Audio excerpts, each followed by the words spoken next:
Bien, tutoriel rapide pour utiliser Widbook, W-I-D-B-O-O-K, qui est une application en ligne qui permet de faire des livres numériques. Donc, on va aller sur widbook.com. Tout est en anglais, mais c'est assez facile à comprendre. Alors, il faut se créer un compte, évidemment, au départ, en indiquant un nom, une adresse mail valide et un mot de passe. Ensuite, on se connecte. Moi, j'ai déjà un mot de passe, donc je vais simplement me loguer avec donc mes identifiants, mon adresse mail et mon mot de passe. Voilà, aucun problème, login. Voilà, on arrive donc sur la page d'accueil du site qui vous propose déjà toute une série de livres numériques qui ont déjà été faits auparavant, hein, par genre et par langue. On va passer en français et on va voir par exemple qu'il y a un carnet de voyage d'un chevalier qui a été fait par des élèves de 5e du collège Maurice Genevoix en Charente et eh bien on peut tout à fait le lire. Voilà, Start Reading. Et finalement, on tourne les pages de ce livre et on voit ce qui a été réalisé. Plusieurs chapitres, on peut aller au chapitre que l'on veut, bien sûr. Et puis on voit qu'il y a possibilité d'insérer des vidéos, possibilité d'insérer des illustrations, etc., etc. Quand on a fini de consulter le livre, c'est très simple, on fait Leave, on quitte. Voilà. Et on confirme. Alors pour écrire un livre, c'est facile, on va aller dans My eBooks et puis on va faire Start a New Book. On va en créer un. Alors, ce livre est empty, il est vide, et donc on va rajouter un chapitre. Voilà. Alors, ici, sur le côté, on a l'arborescence de notre livre, chapitre 1. Alors, on n'a rien écrit encore, donc justement, on va l'éditer. Alors, imaginons, par exemple, qu'on décide de travailler sur la Première Guerre mondiale. Voilà, on peut par exemple décider de faire quelque chose sur la guerre de tranchées. Ensuite, on écrit ce qu'on veut. Ah, les tranchées étaient des fossés creusés, etc., etc. Je ne vais pas rédiger évidemment tout un texte, mais voilà l'idée. On a la possibilité d'utiliser tout un tas d'options classiques d'un traitement de texte, le passage en gras, le passage en italique, la possibilité de centrer, la possibilité de mettre sous un format puce, etc., etc. Autre intérêt, on a la possibilité d'ajouter des éléments, on va dire, de contenu interactif, comme des liens.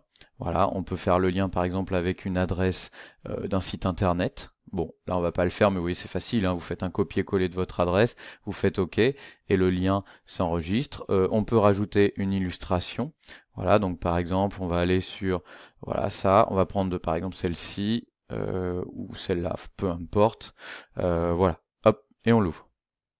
On attend évidemment qu'elle s'importe. Voilà, on a donc notre illustration et notre texte qui est au-dessus. Évidemment, il aurait fallu le continuer. Voilà. On a ensuite la possibilité d'ajouter, si on le souhaite, des vidéos. Voilà. Alors, il faut rentrer le lien de la vidéo. Alors, attention, uniquement des vidéos, vous voyez, YouTube ou Vimeo. Pas de vidéo personnelle que vous auriez sur votre disque dur. Mais enfin bon, c'est relativement simple d'aller poster sa vidéo sur YouTube pour ensuite en récupérer le lien. Et on insère. Là, pareil, on va pas le faire, mais vous voyez, c'est assez facile.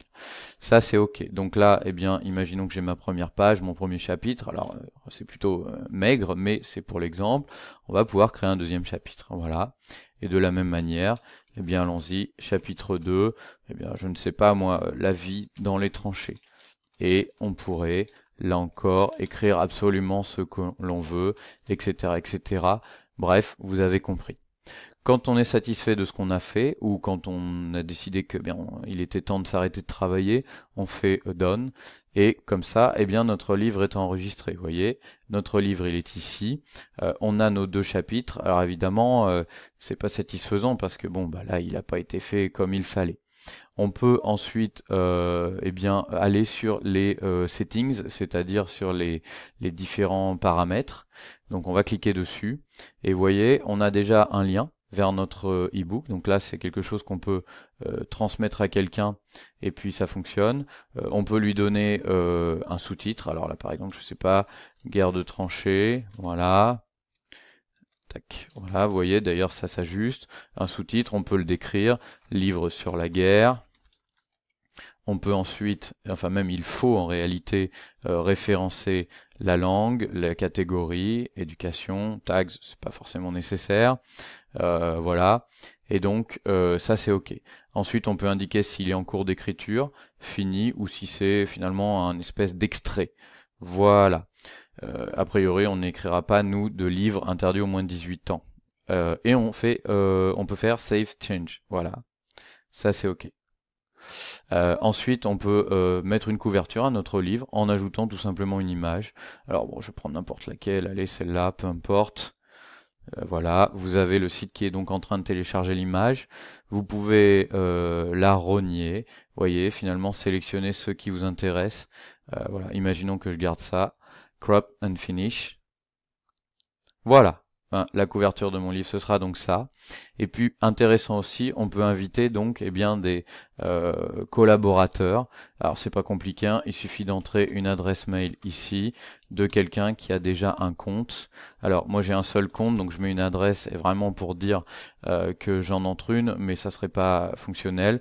Hein, par exemple, un petit message. Voici notre livre numérique. À chacun son chapitre, et puis voilà, on a un travail commun à faire. On envoie l'invitation et la personne qui est ici mentionnée pour ensuite, depuis son compte Whitbook, accéder à ce livre pour le modifier également.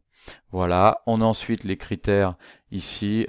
Est-ce que les autres peuvent travailler dessus? Est-ce qu'ils peuvent commenter? Bon, voilà, ça c'est à vous de décider. Quand on est satisfait, quand on a finalement fait tout ce qu'on voulait faire, voilà, on peut sortir de ce module de critères settings. Voilà. Si on veut voir notre livre, c'est possible. Voilà, il faut le publier. Voilà, le voilà publié. Et lorsqu'on va dans nos livres, on doit pouvoir accéder normalement à notre livre. Voilà, il est ici. Alors, il est en cours de rédaction et on peut, si on veut, commencer à le lire. Voilà. Alors évidemment, hein, il présente absolument aucun intérêt parce qu'il est vide, mais vous avez compris un petit peu comment fonctionnait cette application assez simple à manipuler. Alors évidemment, il y a quelques petits réflexes à avoir, et avec les élèves, il y a aussi le problème du fait que c'est en anglais, mais enfin bon, ils ont l'habitude de ces mots de vocabulaire. Normalement, c'est assez simple pour eux. Voilà, à vous de tester, à vous de créer, et à vous surtout de vous entraîner.